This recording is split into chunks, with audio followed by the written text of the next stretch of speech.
같이 예배드리고 또 이렇게 하나님의 말씀 나눌 수 있게 돼서 무척 기쁘고 감사하게 생각합니다. 오늘 주의 임재와 영광을 사모하는 예배자라는 제목으로 말씀 전하도록 하겠습니다.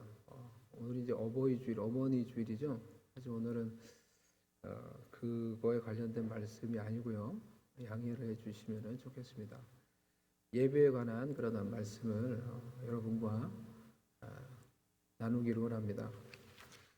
특별히 우리 어머니의 주일 맞이해서 우리 어머님들을 정말 하나님의 위로와 하나님의 그 은혜와 그 복이 더 우리 어머니들에게, 우리 부모님들에게 다 넘치기를 주님의 이름으로 축복을 드립니다. 저도 아침에 이제 한국에 계신 어머니하고 이제 통화를 했는데 어머니도 이제 허리가 아프시다고 하더라고요. 아프다고 하니까 이제 마음이 저도 안 좋더라고요. 안 좋은데 그래서 제가 전화를 끊고 다시 또 이제 전화를 다시 드렸어요. 내가 성도님들 아프다 하면 저희 기도해 주는데, 우리 그래서 제가 기도해 드릴게요, 어머니 하고 이제 제가 기도를 해드리고 하여튼 몸조리를 잘 하라고 이렇게 말씀을 드렸는데요. 우리 부모님들, 우리 어머니 아버님들 영육간에 더욱 이 지금 힘든 때 더욱 강건하시기를 바랍니다. 강건하시기를 축복하고요. 더욱더 주님의 일들 잘 감당하시며 주님의 교회를 어려운 때에도 또 잘 이끌어 주시고 또 돌보아 주시고 이렇게 잘 세워가 주시기를 부탁을 드립니다. 코로나 바이러스로 인해서 예배당에서 예배가 금지되고 그 기간 동안 우리는 가정에서 인터넷을 통해 영상 예배를 드렸습니다. 이 기간 동안 우리는 영상 예배도 하나님이 기뻐하시는 예배가 되는구나라는 것을 알게 되었습니다. 그리고 우리가 다양한 방법으로 하나님을 섬기며 사역할 수 있다는 것을 알게 되었습니다. 하지만 이 기간 동안 하나님을 믿는 우리에게는 더 깊은 예배에 대한 갈증이 생긴 것 같습니다. 여러분 어떠세요? 예배당에 이렇게 여러분 오늘 이제 처음 예배당에 다시 오셔서 예배 드리는 것이라고 제가 이제 장로님께 말씀을 드렸는데요. 이렇게 예배당에 와서 성도님들 얼굴을 볼 수 있다는 것만으로도 너무 기쁘지 않나요? 이렇게 같이 앉아서 예배 드릴 수 있다는 것만으로도 우리 가운데 감격이 있지 않나요?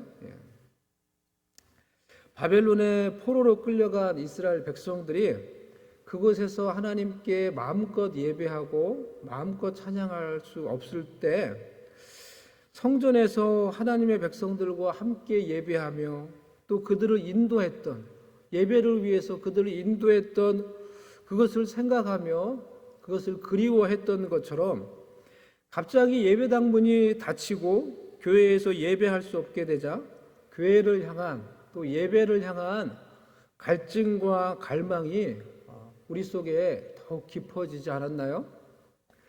우리 속에 이런 예배에 대한 갈증, 갈망이 생겼다면 그것은 주님의 임재와 주님의 영광에 대한 갈증, 갈망일 것입니다. 우리가 교회당에 마음껏 오지 못하게 되었을 때 교회당에 오기를 사모하게 되었다면 그것은 이곳에서 느끼고 체험했을 주님의 임재와 주님의 영광에 대한 그런 사모하는 마음이었을 것입니다. 본문은 다윗의 마음속에 있었던 고백입니다.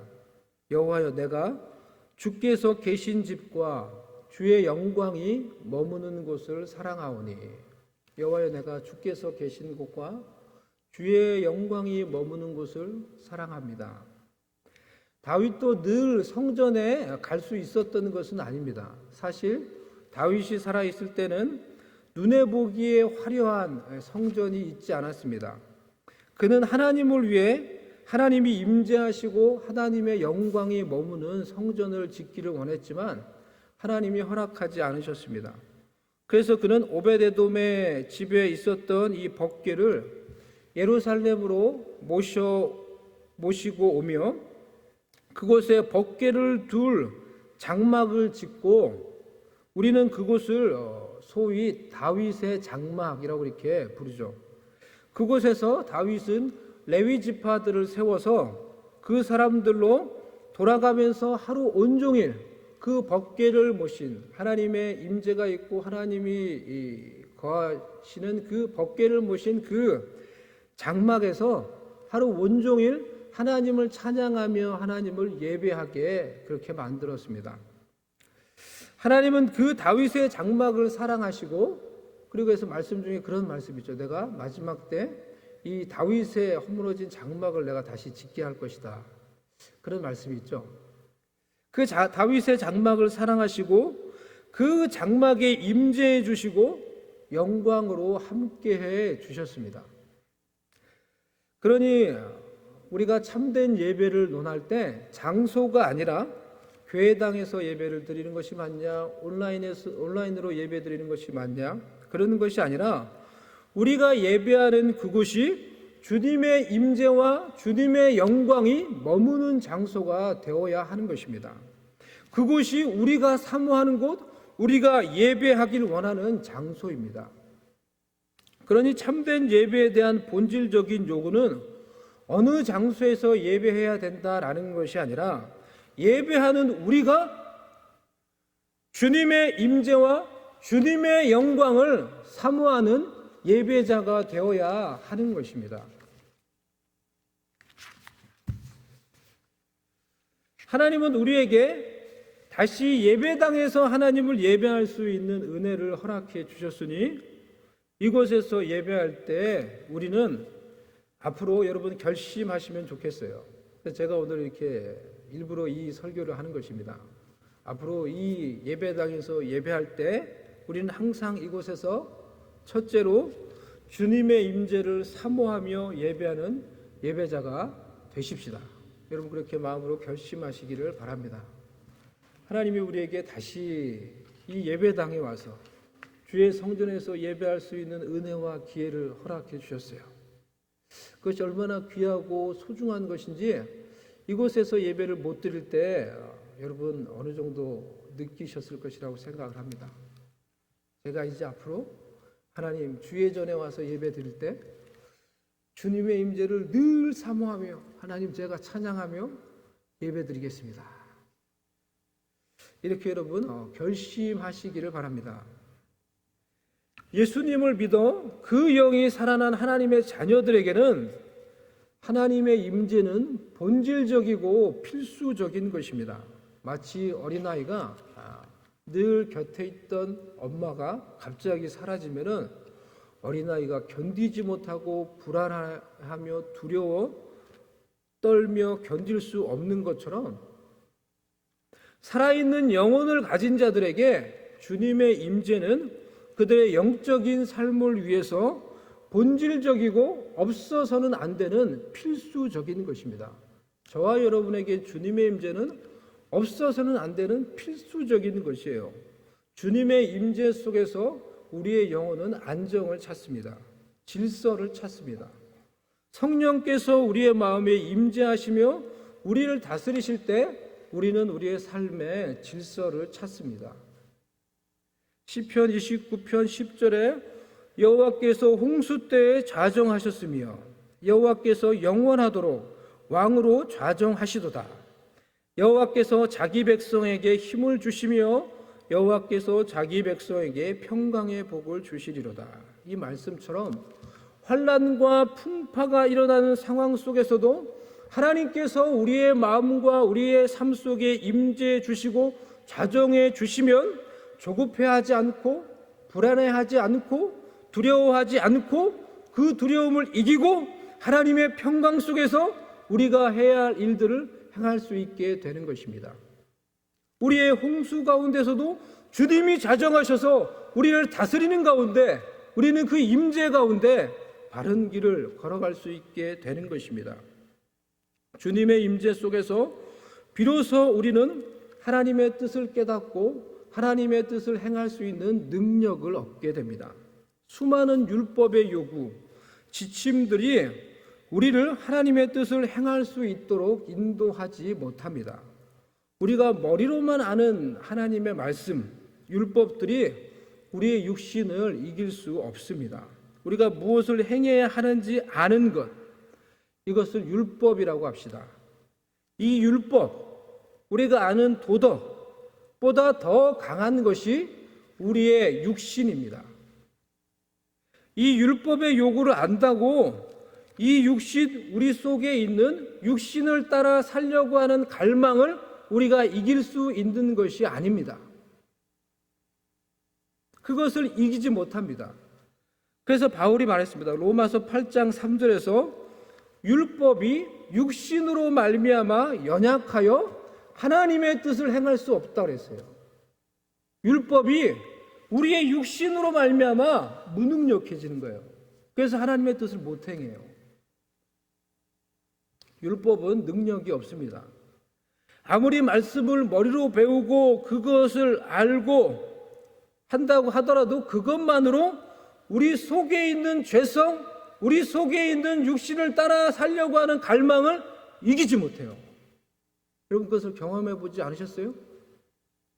우리의 이 심플 네이처를 이기지 못해요. 주님의 임재, 주님의 능력, 성령의 임재, 성령의 능력이 있어야지 오직 하나님의 뜻을 행할 수 있는 것입니다. 로마서 8장 3절에서 4절 율법이 육신으로 말미암아 연약하여 할 수 없는 그것을 하나님은 하시나니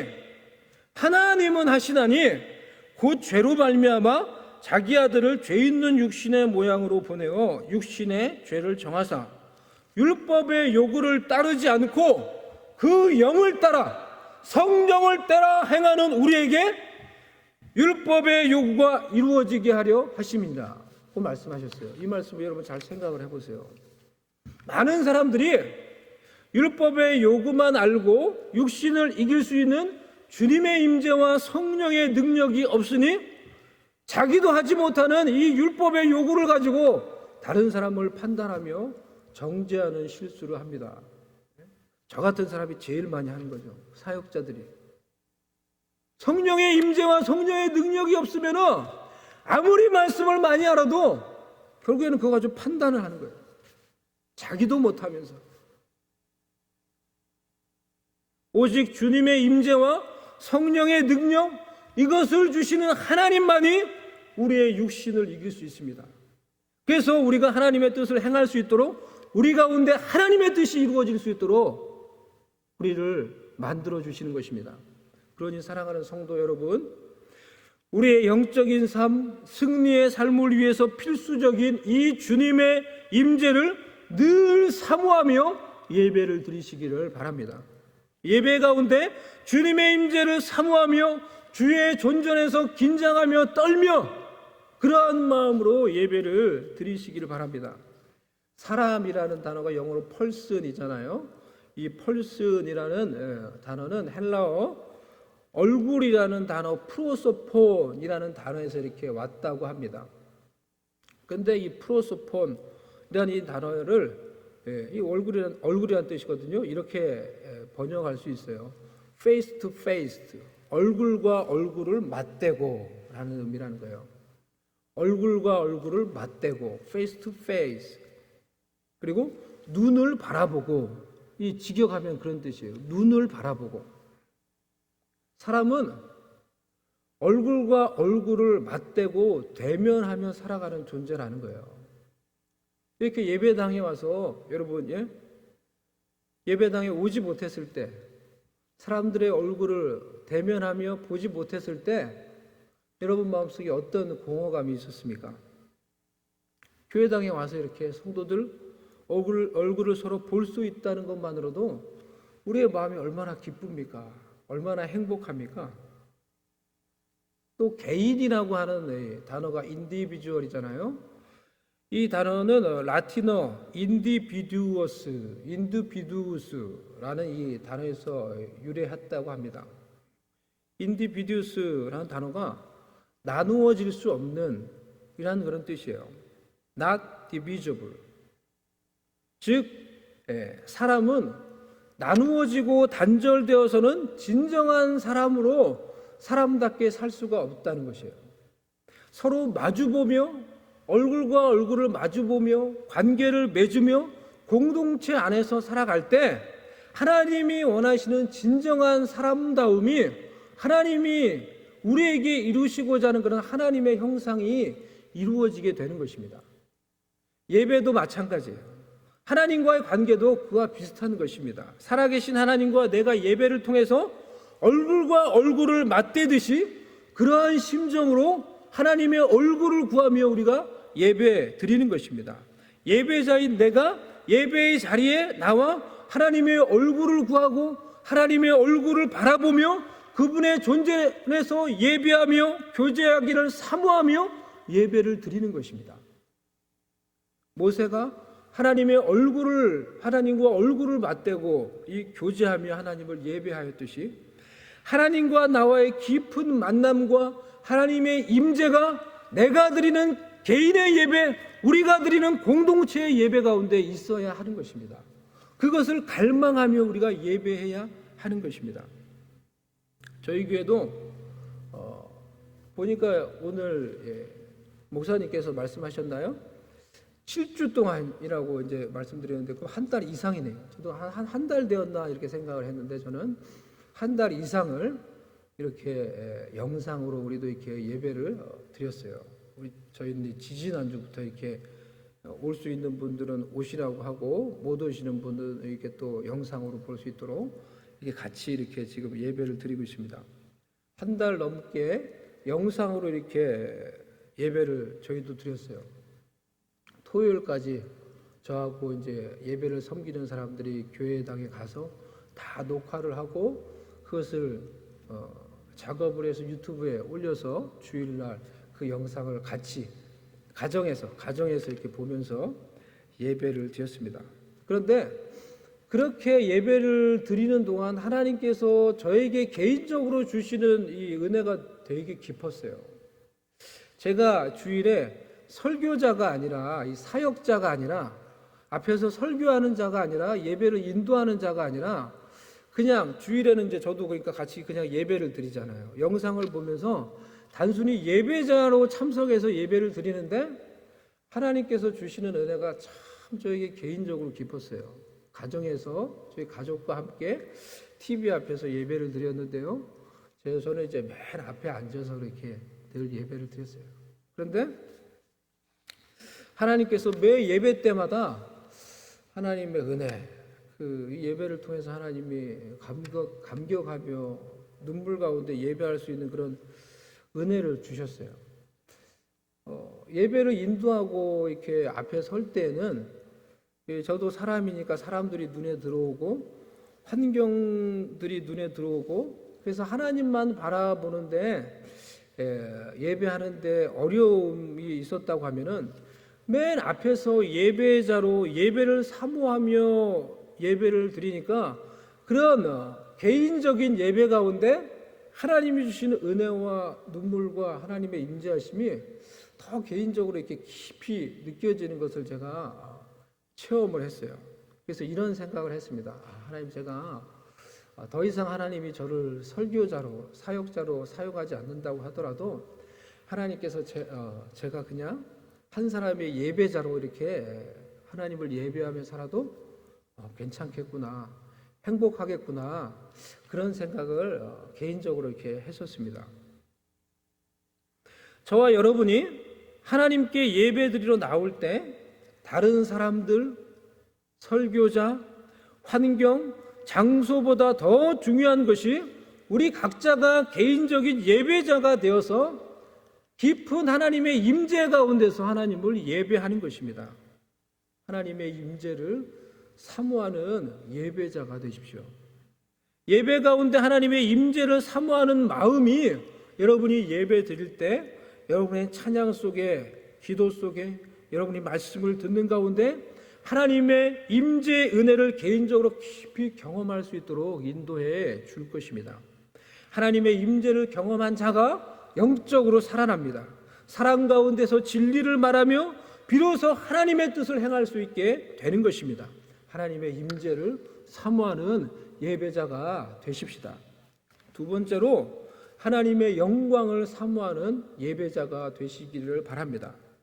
다윗은 주의 영광이 머무는 곳을 사랑했습니다. 그것은 성소였습니다. 그것은 하나님의 임재가 임했던 다윗의 장막이었습니다. 그것은 모세가 하나님을 만나기 위해서 들어갔던 회막이었습니다. 하나님이 하나님의 사람들, 하나님의 백성들을 만나는 장소에는 하나님의 영광이 있었습니다. 사람이 하나님을 만날 때 그곳에 하나님의 영광이 나타납니다. 사람이 하나님의 영광을 체험하게 됩니다. 우리는 하나님을 만날 때 하나님의 영광을 경험합니다. 하나님은 늘 그의 영광 가운데 거하시기 때문입니다. 군대 교회에서 제가 군대를 막 제대하고 군대 교회를 이제 몇 달 동안 그래도 이제 출석을 하였을 때였는데요. 그 군대 교회에 갔을 때 한 병사가 귀신 들렸어요. 여러분, 귀신에 완전히 사로잡힌 사람을 여러분 본 적이 있어요? 귀신에 완전히 사로잡히면은 그것이 이제 완전히 표시가 납니다. 그런 병사가 있었어요. 예배를 드리러 갔는데 귀신 들린 한 병사가 있었어요. 형제가. 그래서 그 친구를 붙잡고 우리가 기도하고 결국 이제 어떤 한 교회까지 가서 거기 있는 집사님들하고 같이 이렇게 예배당에서 밤새도록 기도를 했어요. 밤새도록. 군인이었는데 군대 귀신이 들어 있다고 이제 그런 얘기, 이제 그분이 은사가 있는 분이었는데 집사님이 그래서 막 얘기를 하니까 그런 얘기도 이제 막 하더라고요. 밤새도록 기도를 했어요. 근데 정말로 밤새도록 기도를 했는데 새벽에 귀신이 나갔어요. 귀신이 나가니까 정말 그 귀신이 이렇게 드러나는 그런 이제 모습을 보였던 그 형제가 다시 정상으로 돌아와서 눈물을 흘리면서 우리에게, 그러니까 우리가 기도를 해주면 막 이렇게 혀가 막 나오고 이렇게 막 눈이 뒤집히고 이제 그러는데 그런 사람이 귀신이 다 나가니까 정상으로 돌아와서 우리에게 정말 겸손하게 눈물을 흘리면서 너무너무 고맙다고 이렇게 막 인사를 하는 거예요. 막 울면서 그 모습을 그 교회 장로님이 저기 멀리서 그렇게 바라만 보고 있었습니다. 장로님이 보고만 있었는데 장로님이 그 모습을 보며 막 기뻐하면서 눈물을 흘리며 할렐루야 이렇게 외치면서 덩실덩실 춤을 추는 거예요. 우리 가운데 하나님의 영광이 나타나니까 우리 가운데 임한 하나님의 영광을 보니까 그것을 보는 사람들이 하나님 앞에서 감격하며 하나님을 함께 찬양하게 되었습니다. 육신 가운데 사는 사람이, 육신의 일이 가득한 세상 속에 사는 사람이 하나님을 만나며 하나님의 영광을 경험하는 것이 얼마나 놀랍고 경이로운 일입니까?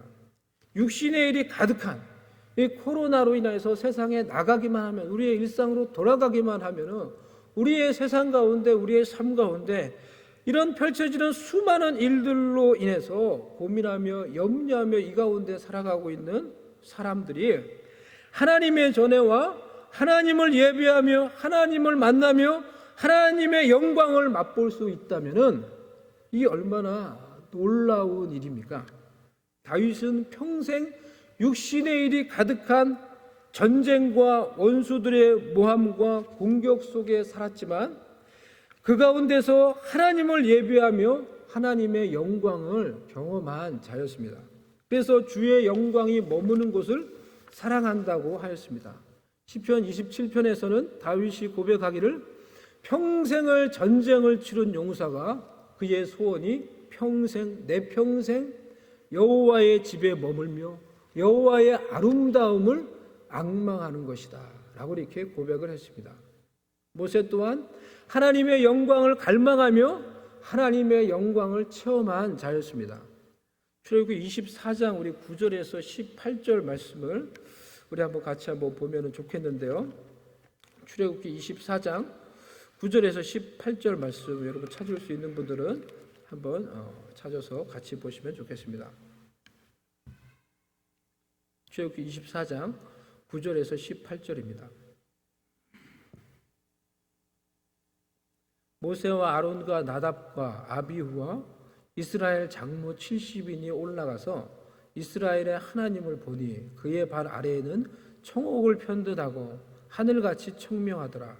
하나님이 이스라엘 자손들의 존귀한 자들에게 손을 대지 아니하셨고 그들은 하나님을 뵙고 먹고 마셨더라.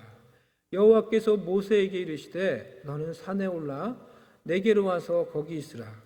내가 그들을 가르치도록 내가 율법과 계명을 친히 기록한 돌판을 내게 주리라.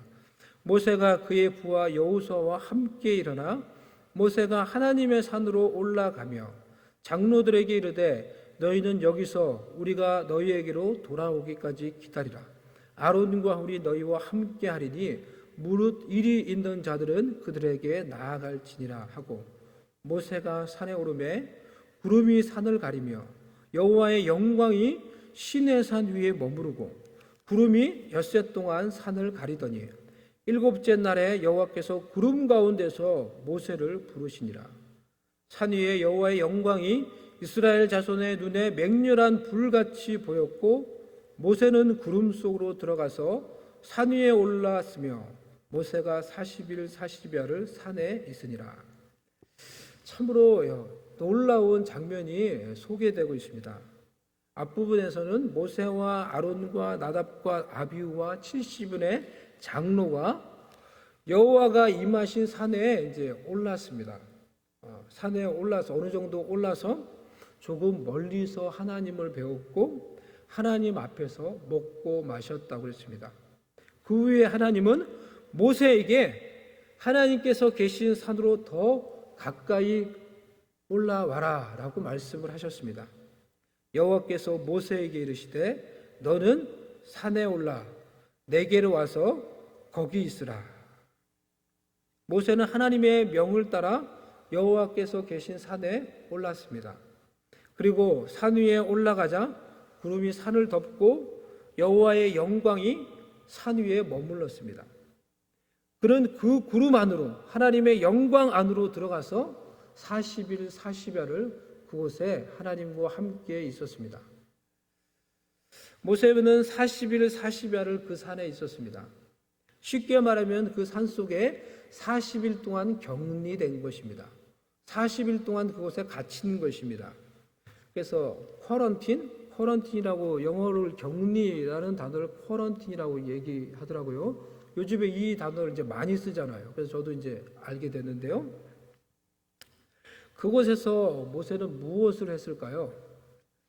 심심했을까요? 아닙니다. 그는 심심하지 않았을 것입니다. 그는 놀라운 하나님의 영광 속에 있었기 때문에 그는 심심하지 않았을 것입니다. 외로웠을까요? 세상이 그립고 땅이 그립고 육신적인 일들로 염려로 괴로웠을까요? 아니요. 그는 그런 것들을 느끼지 않았을 것입니다. 하나님의 영광이라는 놀라운 능력과 하나님의 실제 속에 있었기에 40일을 놀랍게 그곳에서 보냈을 것입니다. 우리도 지금 쿼런틴의 기간을 여러분 보내고 있는 거예요. 격리의 시간을 보내고 있습니다. 정상적인 생활로부터 격리되었으며 사람들로부터 격리되었으며 우리도 똑같은 이 쿼런틴 격리의 생활을 하고 있는 것 같지만 모세와 우리의 차이는 하나님의 영광이 있고 없음의 차이인 것입니다. 하나님의 영광이 없는 쿼런틴이 무엇인지 우리는 잘 알고 있습니다. 심심합니다. 외롭습니다. 허무합니다. 걱정과 염려로 괴롭습니다. 닌텐도 가격이 올라갑니다. 여러분 무슨 말인지 아세요? 우리 아이들은 알 텐데요. 닌텐도 가격이 올라가요. 여러분 아이들이 심심하니까 오락을 많이 하게 되잖아요. 그 오락 게임기가 닌텐도인데 그 가격이 너무나 많이 올랐어요. 기타 등등. 하지만 우리의 격리가 하나님의 영광이 있는 쿼런틴, 하나님의 영광이 있는 격리가 된다면 우리도 지금의 이 모든 일들, 이 모든 육적인 일들 환경을 이기고 하나님의 놀라운 능력 속에서 영광스러운 승리, 영적인 성장을 맛볼 수 있게 될 것입니다. 하나님을 만나고 내려온 모세의 얼굴에 영광의 광채가 나타났듯이 하나님의 영광 속에서 홀로 되며 격리를 경험할 때 하나님의 영광이 우리의 삶 속에 묻어나게 될 것입니다. 모세는 하나님의 영광 속에서 하나님의 말씀을 받았고 내려와서 그 말씀대로 하나님의 백성들에게 행했습니다. 사랑하는 여러분, 하나님의 영광을 사모하며 갈망하십시다. 하나님의 영광을 갈망하십시다. 우리의 모든 육적인 일들을 이기게 하고 하나님의 음성과 말씀을 듣게 하여 영적인 승리의 삶을 살게 하는 하나님의 영광을 갈망하는 하나님의 백성들 되시기를 바랍니다. 하나님의 영광이 있어야 승리합니다. 하나님의 영광을 맛보아야 우리의 삶도 우리의 인생도 영광스러운 삶, 영광스러운 인생이 될 수 있는 것입니다. 사랑하는 예배자 여러분, 주의 공동체 여러분, 하나님께서 우리에게 이곳에서 다시 예배할 수 있는 은혜와 기회를 허락해 주셨습니다. 이전에서 예배할 때 오늘 제가 여러분과 나눴던 이 두 가지 말씀을 기억하시며 하나님의 임재와 하나님의 영광을 사모하는 그런 예배자들 되셔서 우리의 개인의 예배 가운데, 우리의 공동체의 예배 가운데 하나님의 임재와 하나님의 영광이 가득하여 하나님의 그 임재와 영광 속에서 우리의 마음과 삶이 변화되어 지금의 어려움과 환경을 이기고 통과하며 승리하며 삶과 사역 속에서 하나님의 놀라운 뜻을 이룰 수 있는 하나님의 백성들, 영광스러운 주의 공동체 될 수 있기를 주님의 이름으로 간절히 축복을 드립니다. 우리 같이 이 시간에 잠시 한번 기도하십시다.